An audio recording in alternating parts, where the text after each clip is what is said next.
সংকট নিরসনে নির্বাচনের বিকল্প নেই বলছে বিএনপি। বিচার সংস্কার ছাড়া ভোট জনগণ মানবে না বললেন এনসিপি নেতারা। বাংলাদেশের সঙ্গে বাণিজ্য বিনিয়োগ ও রোহিঙ্গা সহায়তায় কাজ করবে চীন কানাডা। ওয়াশিংটনে শুল্ক বৈঠকে বেশ কিছু বিষয়ে ঐকমত্য। চট্টগ্রামে কর্ণফুলী ইপিজেডে ভয়াবহ আগুন, ১ ঘন্টার চেষ্টায় নিয়ন্ত্রণে। পুরান ঢাকায় গ্যাস বিস্ফোরণে ৫ জন দগ্ধ। এবং ফেনী, নোয়াখালী ও কুমিল্লার বন্যা পরিস্থিতির অবনতি। প্লাবিত হচ্ছে নতুন নতুন এলাকা, চরম বিপাকে মানুষ।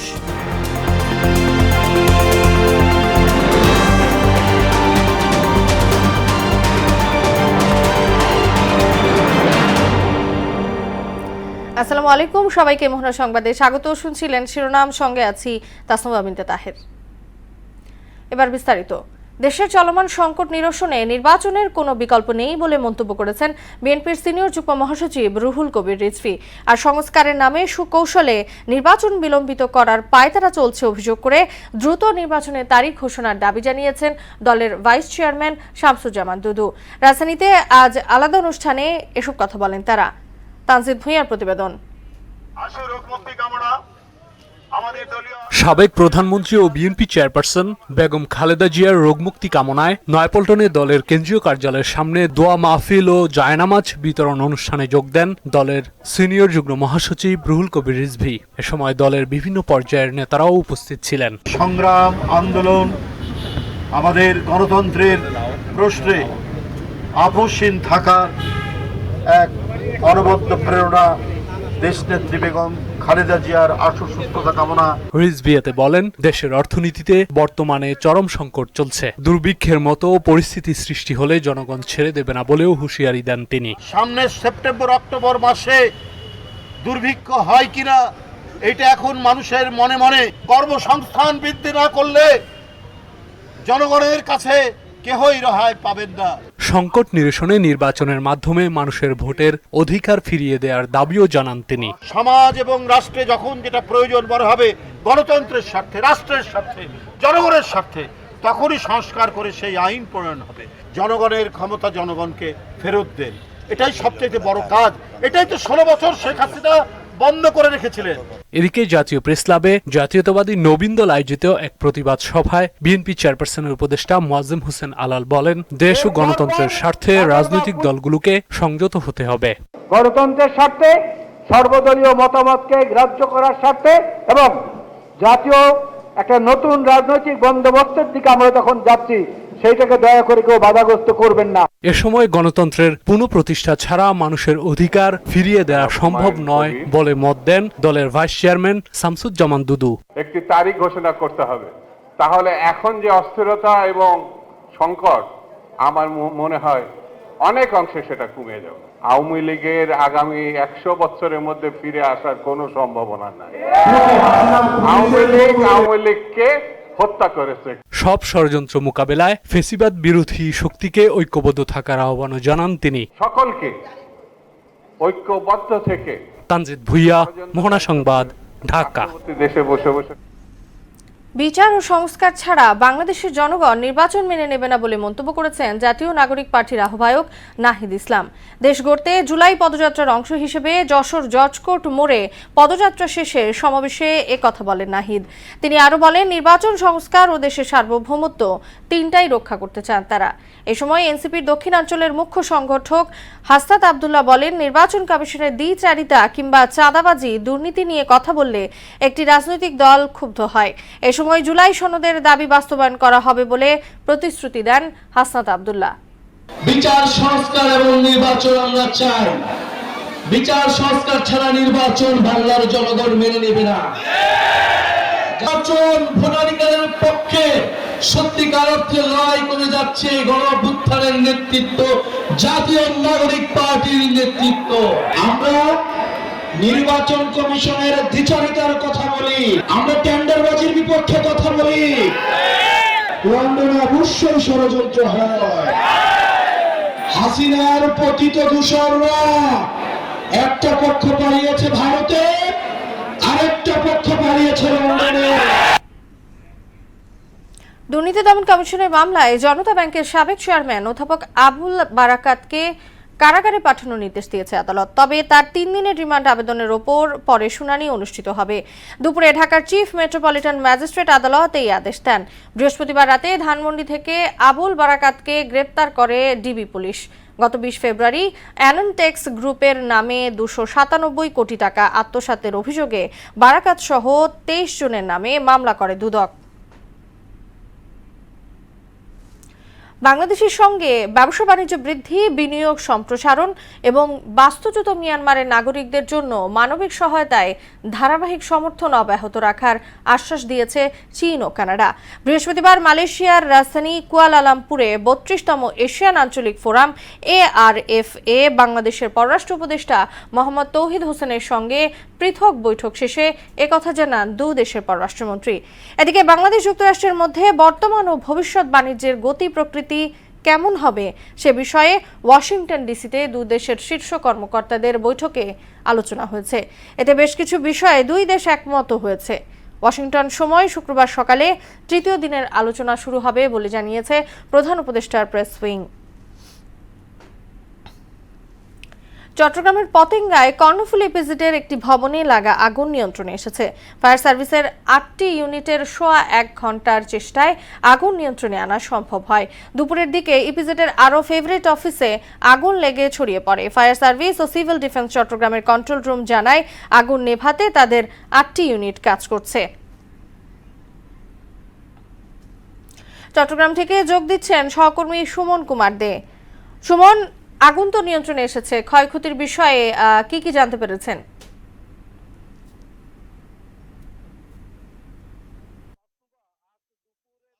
অর্থাৎ 3টার দিকে চট্টগ্রামের যে পতেঙ্গা কর্ণফুলী ইপিজেড এলাকায় একটি যে ফোম কারখানা রয়েছে, সেই কারখানায় কিন্তু আগুনের সূত্রপাত হয়।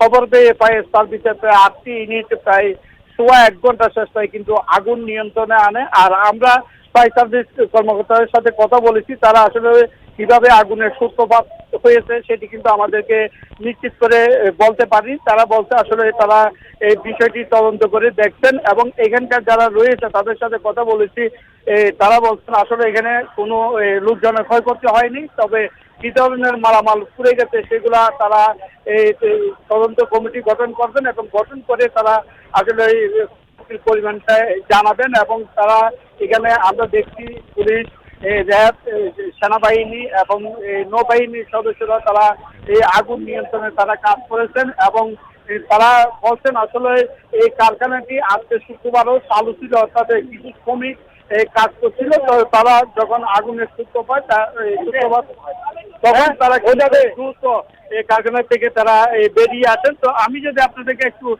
দেখাই যে কারখানায় যে অগ্নিকাণ্ডের ঘটনা ঘটেছিল, একটি ফোম কারখানায়, সেই ফোম কারখানার যে মালামালগুলো পুড়ে গেছে সেগুলো যদি আমি আপনাদেরকে একটু দেখাই, আমরা আসলে দেখতে পাচ্ছি যে এই নিচের তলায় যে ফোমগুলো ছিল সবগুলা কিন্তু একদম পুড়ে গেছে এবং উপরে অনেক ফোম ছিল, সেই ফোমগুলা কি অবস্থা আসলে উপরে যেহেতু আমরা যেতে পারছি না সেই বিষয়ে আপনাদেরকে দেখাতে পারছি না। তো আমরা একটু সিনগুলো যদি দেখাই কি ধরনের আগুন যে সূত্রপাত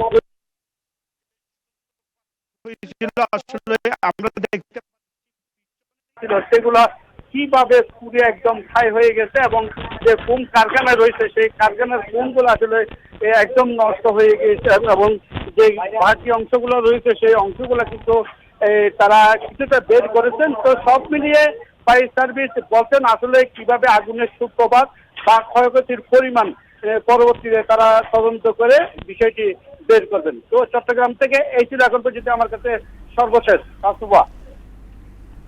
সুমন, আপনাকে ধন্যবাদ। রাজধানীর সূত্রাপুরে গ্যাস লিকেজ থেকে বিস্ফোরণে শিশুসহ 5 জন দগ্ধ হয়েছে। শুক্রবার ভোর রাতের দিকে দগ্ধ অবস্থায় তাদের উদ্ধার করে জাতীয় বার্ন অ্যান্ড প্লাস্টিক সার্জারি ইনস্টিটিউটের জরুরি বিভাগে ভর্তি করা হয়। অবস্থার অবনতি হওয়ায় তাদেরকে আইসিইউতে চিকিৎসা দেওয়া হচ্ছে। চিকিৎসক জানিয়েছেন তাদের সবার অবস্থা আশঙ্কাজনক। পুরান ঢাকার সূত্রাপুর কাগজি টোলার একটি বাসায় গ্যাস লিকেজে বিস্ফোরণে দগ্ধ হয় তারা। টানা বৃষ্টিতে দেশের বিস্তীর্ণ এলাকায় অস্থায়ী জলাবদ্ধতা সৃষ্টি হয়েছে। ক্ষতিগ্রস্ত জেলাগুলোর মধ্যে সবচেয়ে উদ্বেগজনক পরিস্থিতি কুমিল্লা, নোয়াখালী ও ফেনীর। জেলাগুলোয় বৃষ্টির তীব্রতায় জলাবদ্ধতা ও বাঁধ ভেঙে দেখা দিয়েছে বন্যা। প্রতিনিধিদের তথ্যে ডেস্ক রিপোর্ট। ভারী বর্ষণ আর উজান থেকে নেমে আসা পানির স্রোতে ফেনীর ৩টি নদীর প্রায় ৩০টি স্থানে ভাঙনে প্লাবিত হচ্ছে নতুন নতুন এলাকা। ছাগলনাইয়া ও ফেনী সদরের অনেক রাস্তাঘাট পানির নিচে তলিয়ে আছে। ৫ উপজেলার ৮২টি আশ্রয় কেন্দ্রে প্রায় ৯৫০০ বানভাসী লোকজন আশ্রয় নিয়েছে। বন্যা পরিস্থিতির তেমন উন্নতি না হয় মানবেতর দিন কাটছে বানভাসীদের। ফেনীর বিভিন্ন সংগঠনের সাথে বিজিবি ও সেনাবাহিনী উদ্ধার কাজ ও ত্রাণ তৎপরতা শুরু করেছে। আমাদের বাড়ির ভিতরে একদম জল উঠি একদম সব নষ্ট হয়ে গেছে। আমাদের ঘর বাড়ি সবকিছু ভাঙি, সবকিছু ঘরের ভিতরে সবকিছু নষ্ট হয়ে গেছে এবং খাওয়া দাওয়া নাই, সিরামুড়ি খাইতেছি। বৃষ্টি আর উজান থেকে নেমে আসা পাহাড়ি ঢলে কুমিল্লার গোমতী নদীর পানি বাড়ছে। নদী তীরবর্তী নিম্নাঞ্চল ও ফসলি জমি প্লাবিত হচ্ছে। এতে আবারও বন্যার আশঙ্কায় স্থানীয়রা।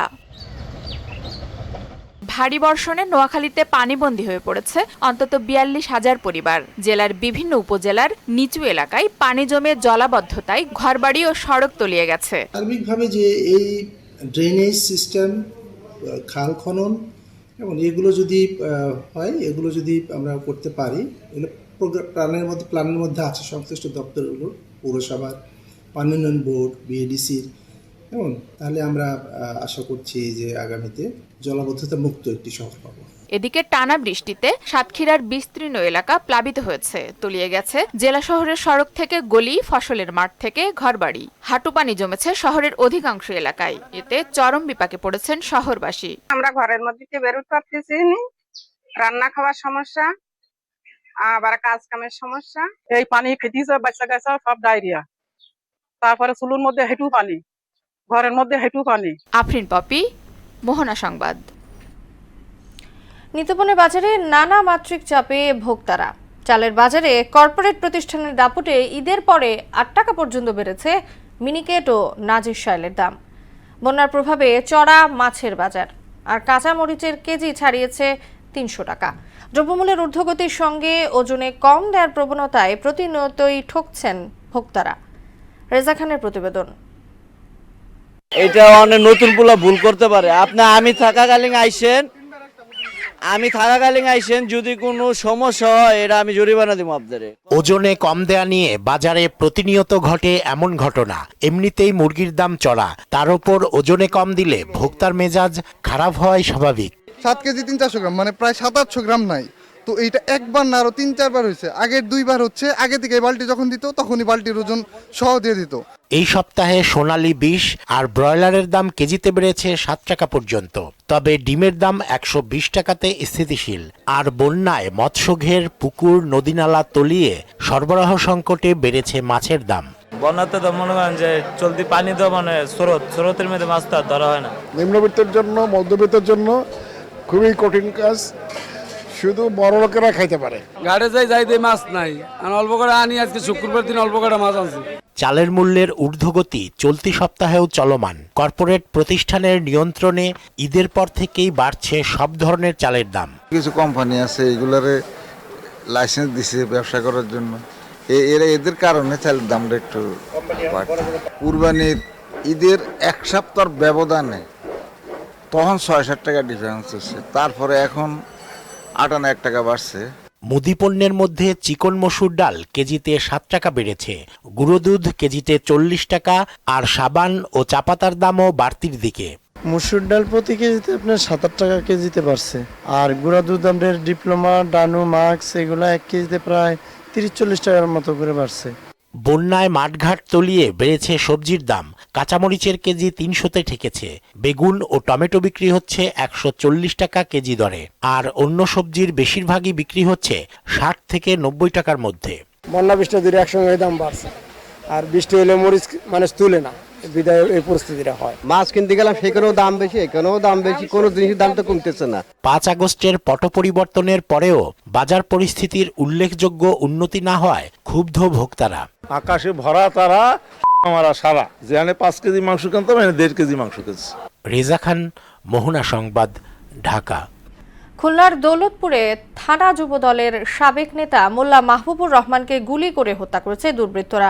দুপুরে নগরীর দৌলতপুর থানার মহেশ্বর পাশা পশ্চিম পাড়ায় নিজ বাড়ির সামনে তাকে গুলি করা হয়। পরে মৃত্যু নিশ্চিত করতে তার পায়ের রগ কেটে দেয় দুর্বৃত্তরা। বিষয়টি নিশ্চিত করেছেন দৌলতপুর থানার ওসি মীর আতাহার আলী। মাহবুবুর দৌলতপুর থানা যুব দলের সহ সভাপতি ছিলেন। 18 ফেব্রুয়ারি কুয়েটে শিক্ষার্থীদের সঙ্গে সংঘর্ষের সময় রামদাহাতে তার ছবি ছড়িয়ে পড়ে। এ ঘটনায় সংগঠন থেকে তাকে বহিষ্কার করা হয়।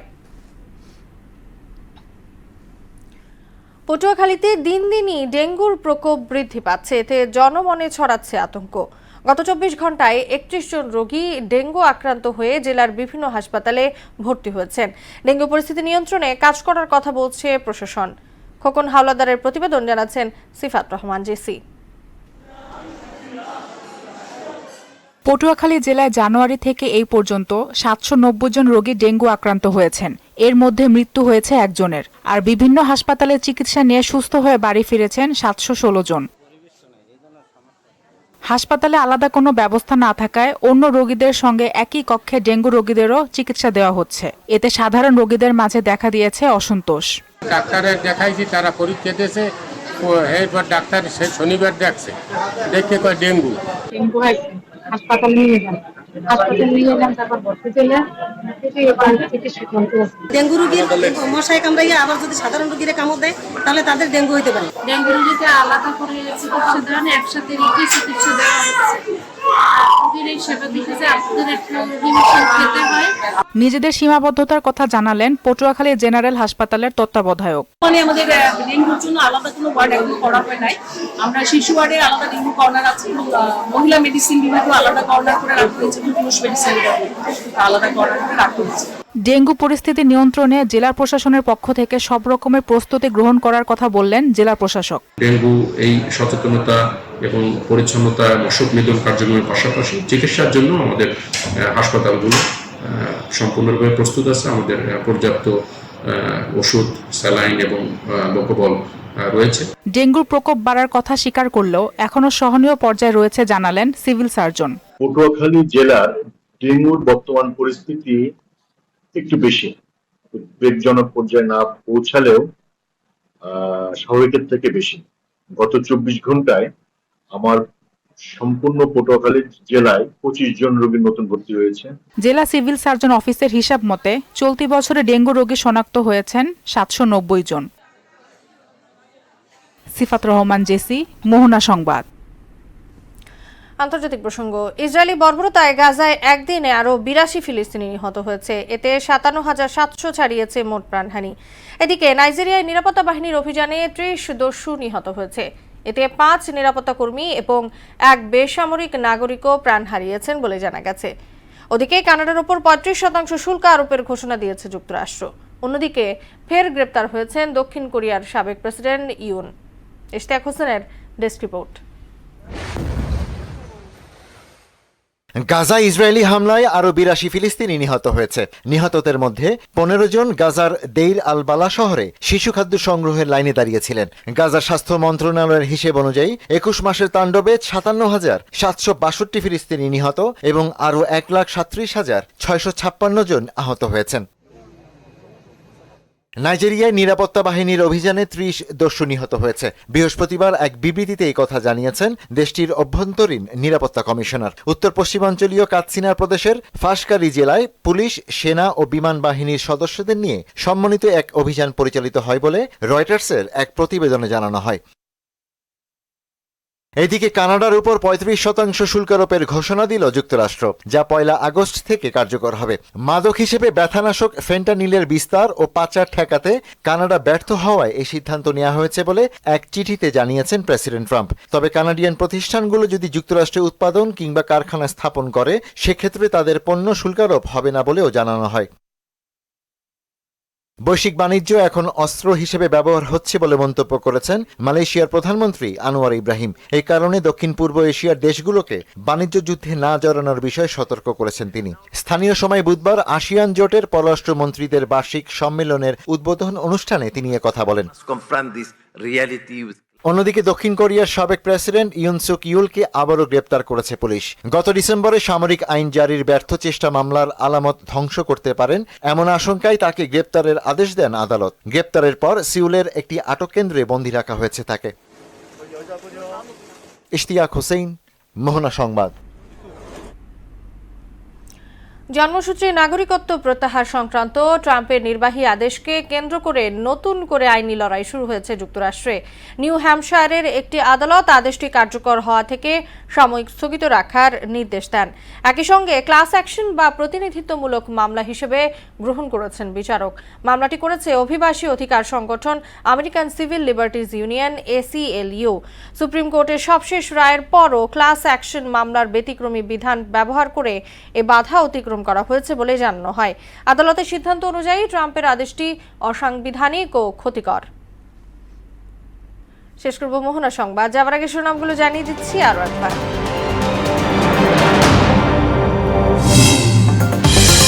সংকট নিরসনে নির্বাচনের বিকল্প নেই বলছে বিএনপি। বিচার সংস্কার ছাড়া ভোট জনগণ মানবে না বললেন এনসিপি নেতারা। বাংলাদেশের সঙ্গে বাণিজ্য বিনিয়োগ ও রোহিঙ্গা সহায়তায় কাজ করবে চীন, কানাডা। ওয়াশিংটনে শুল্ক বৈঠকে বেশ কিছু বিষয়ে ঐকমত্য। চট্টগ্রামে কর্ণফুলী ব্রিজে ভয়াবহ আগুন, 1 ঘন্টার চেষ্টায় নিয়ন্ত্রণে। পুরান ঢাকায় গ্যাস বিস্ফোরণে 5 জন দগ্ধ। এবং ফেনী, নোয়াখালী ও কুমিল্লার বন্যা পরিস্থিতির অবনতি। প্লাবিত হচ্ছে নতুন নতুন এলাকা, চরম বিপাকে মানুষ।